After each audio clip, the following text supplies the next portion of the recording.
తాతయ్య ఇందాక మనం బయటికి కిందకి వెళ్ళామే దాని పేరు మర్చిపోయాను. ఇప్టు ఇప్టు. నీ పని ఇక్కడ కాదు, ఇంటికి వెళ్ళిన తర్వాత చెప్తాను. గళ్ళ చొక్కా వేసుకున్నతను ఈ ఫ్లాట్ నుంచి వెళ్ళడం చూసారా? ఎవరో బొట్టు పెట్టుకున్నాడు అతను. అవును, ఇప్పుడే ఓ పెద్ద ఆయన వచ్చి తీసుకెళ్లారు. ఎటు వెళ్ళారు? ఇటు కిందకి తీసుకెళ్లారు.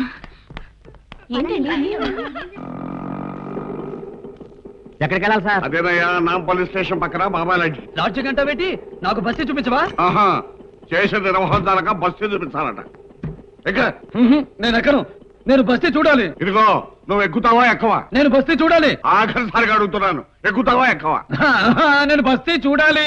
సరే నీ కర్మ, నువ్వు ఎక్కడే తగలడు. నువ్వు పని నల్లుడా, బండి కదిలిందంటే నీ మొహం పచ్చడైపోద్ది.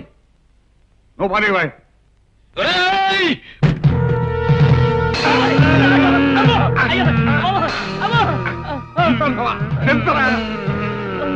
మరి నాకు బస్తీ చూపిస్తావా? ముందు తింటారా, తర్వాత చెప్తాను. అయ్యా మీకు దండం, మీ సవారికి దండం. నాకున్నది ఒకే ఒక ఆటో, వేరే ఆటో చూసుకోండి బాబు. అయ్య బాబు,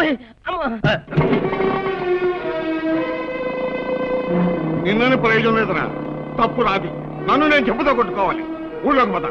దొరకబోతో చెప్పి నీకు వాతలు పెట్టించకపోతే నా పేరు రాయుడే కాదు. వాతర దొరత పెట్టు కానీ ముందు నాకు బస్తీ చూపించు. సిగ్గులేదు తాతయ్య, తాతయ్య నాకు బస్తీ చూపించు. ఏమిటండి మీరు నాకంత సహాయం చేసి కనీసం మీకు థ్యాంక్స్ చెప్పే అవకాశం కూడా ఇవ్వకుండా వచ్చేస్తారా? నేను రాలేదు. ఇదిగో మా తాతయ్య లాక్కొచ్చేశాడు. నమస్కారం అండి. నమస్కారం. నేనేదో తప్పు చేశానని నాకు బస్తీ చూపించకుండా తీసుకెళ్లిపోతున్నాడు. నేను అక్కడ తప్పు చేశానా? నువ్వే చెప్పు. అరేరే, ఆయనే తప్పు చేయలేదు. ఈ రోజు దేవుడే లేకపోతే నా జీవితం నాశనం అయిపోయి ఉండేది. ఆత్మహత్య తప్ప నాకు వేరే గత్యంతరం ఉండేది. విన్నావుగా, మరి ఇప్పుడైనా నాకు బస్తీ చూపిస్తావా? ఇప్పుడు కాదురా, చాలా పనులు ఉన్నాయి. ఇంకోసారి వచ్చినప్పుడు చూపిస్తాను. ఎప్పుడో ఇంతప్పుడు తీసుకొచ్చావు, మళ్ళీ ఇప్పుడు తీసుకొచ్చావు. ఇంకోసారి నువ్వు తీసుకొచ్చేటప్పటికి నేను నియంత అయిపోతాను. అదేం కుదరదు. నేను ఇప్పుడే బస్తీ చూడాలి. మీరు ఏ ట్రైన్ కి వెళ్ళాలి? మేము నర్సపూర్ ఎక్స్ప్రెస్ కి వెళ్ళాలమ్మా.